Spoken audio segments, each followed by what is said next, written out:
There for us over in the States. Well, joining us here in the studio now is Cornelia Meyer, Chief Executive of the Australian mining company Emerald Corporation. Really good to see you this morning.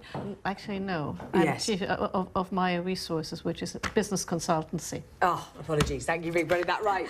Let's talk about this global rally that we're seeing globally at the moment. What would you say are the main factors behind this sort of really helping stocks rebound after the slumps that we saw post that Brexit vote on June 23rd? I think the first thing that we saw was when we had that jobs report that was much better than anticipated last Friday, and on the back of that it rallied.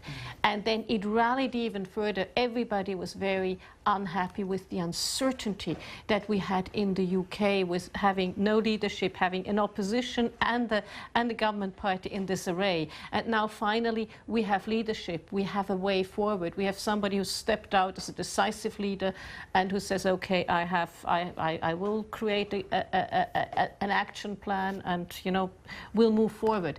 I think people want certainty, people want to see that one moves forward. I don't think business likes the idea of Brexit, but at least if you have Brexit, it's a fact now. Let's get on. Let's have a roadmap. Let's start the negotiations. And someone who's been steadying the ship in the meantime, when there's been no leadership elsewhere, is the Governor of the Bank of England, Mark Carney. He's had to step into the breach a little bit and try and reassure investors and reassure the markets. He'll be giving evidence to MPs today ahead of what we're expecting to be a cut in interest rates on Thursday. How crucial will his evidence be? His evidence will be very crucial in terms of reassuring the markets, but I think they are quite, reassured, because Mark Carney has, you said, he was the steady pair of hands when nobody else was to be seen anywhere else. A little bit like Giuliani at 9/11.